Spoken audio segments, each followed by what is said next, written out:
মেঘাকে নিয়ে এবার চাঞ্চল্যকর সমস্ত তথ্য আয়ুষের কাছে ফাঁস করলো রাতুল। হ্যাঁ বন্ধুরা, ভিডিওটা লাইক দিয়ে দেখতে থাকুন। যে মুহূর্তে কিনা আয়ুষ, ঈশান এবং কুসুমের সঙ্গে রাতুল একা কথা বলে এবং ঠিক সেই সময় আয়ুষ যখন বলতে থাকে যে রাতুল সেই সমস্ত কিছু বাদ দিয়ে তুমি আগে আমাকে বলো যে তুমি কেন সেই বিয়ের পিড়িতে কুসুমকে একা ফেলে রেখে সেখান থেকে চলে গিয়েছিলে। কুসুমকে সমস্ত লোকেদের এর কাছে জবাবদিহি করার জন্য তুমি ওকে দাঁড় করিয়ে একা ফেলে কী করে চলে যেতে পারলে? তোমার একবারও বিবেকে বাঁধলো না? এবং যে সময় কিনা আমি তোমার অব্দি পৌঁছানোর চেষ্টা করি তখন তুমি উল্টো আমার থেকে পালিয়ে পালিয়ে বেড়াচ্ছিলে। সেটা কেন করছিলে বলো তো? অবশেষে তো তোমাকে আমার কাছে ধরা দিতেই হলো, তাই না রাতুল? ঠিক সেই সময় রাতুল যখন বলতে থাকে যে আয়ুষ স্যার, আমার মনে হয় না যে কোনো মতে এখন এই সমস্ত কথা বলার সময়।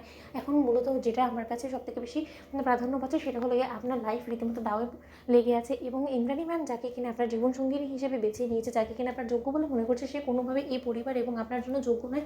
সেই সমস্ত প্রমাণ যেমন কিনা আমি ইন্দ্রাণী ম্যামের হাতে তুলে দিয়েছি, তার থেকেও বড় কথা ইন্দ্রাণী ম্যাম আমার কথা নিশ্চয়ই বিশ্বাস করে আপনার বিয়েটা ভেঙে দেবে না, সেটা আমি খুব ভালো করেই জানি। কিন্তু তার থেকে বড় কথা আমি আপনাকে একটা কথা বলে রাখছি, আপনার এই সম্পর্কে জানাটা খুব বেশি প্রয়োজন। সেটা হলো কি, আপনাদের সবথেকে বড় চরমতম শত্রু বিজনেসের ক্ষেত্রে কে বলুন তো? ঠিক সেই সময় কুসুম যখন বলতে থাকে যে অসন্তোষ প্রমাণিক, ঠিক সেই সময় রাতুল বলতে থাকে যে হ্যাঁ, সেই অসন্তোষ প্রমাণিক যে কিনা আপনাদের জন্য একটা হুমকি হয়ে দাঁড়িয়েছে, সেই অসন্তোষ প্রমাণিককে দিয়ে পিঠ পেছনে দাঁড়িয়ে রীতিমতো ছোড়া ঘুপছে ওই দেবলীনা এবং মেঘা ম্যাডাম। এবং মেঘা ম্যাডামই রীতিমতো সমস্ত কলকাঠি নাড়ছে এবং আপনাদের গাঙ্গুলি গ্রুপ অফ কোম্পানিজের প্রোডাক্টে সেই সিক্রেট ফর্মুলাটা হাতিয়ে নেওয়ার পেছনেও সম্পূর্ণরূপে মেঘা ম্যাডামেরই হাত আছে। এবং ওই অসন্তোষ প্রমাণিককে লাগাচ্ছে হলো গিয়ে ওই মেঘা ম্যাডাম এবং দেবলীনা ম্যাডাম। কারণ মেঘা ম্যাডাম নিজের কোম্পানিকে সামনে রেখে সেই নিজের কোম্পানির উন্নত করার জন্য সেই রীতিমতো এই কোম্পানিরই ক্ষতি করার চেষ্টা করছে এবং সে পেছনে থেকে সেই কোম্পানি, আপনাদের কোম্পানির ফর্মুলা চুরি করে সে নিজের কোম্পানির উন্নতি করার জন্য এই সমস্ত কর্মকাণ্ডগুলো করে চলেছে। এবং আপনাদের সামনে ভালো মানুষই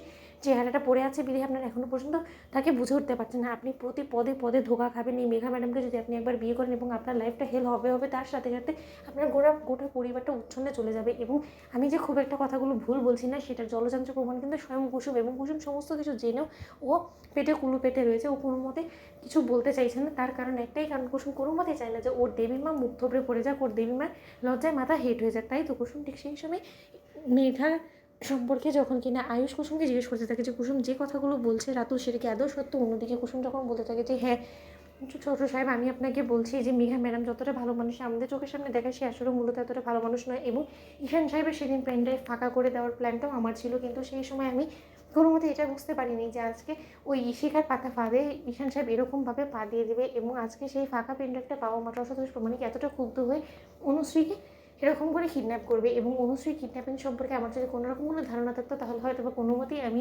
অনুশ্রী জীবনটাকে ঝুঁকির মুখে পড়তে দিতাম না। ঠিক সেই সময় আয়ুষ বলতে থাকে যে এত কিছু ঘটে গিয়েছে অথচ তোমরা কেউ আমাকে কোনো কিছু জানানোর প্রয়োজন বলে মনে করোনি তো? বন্ধুরা, লাইক শেয়ার করে সাবস্ক্রাইব করো।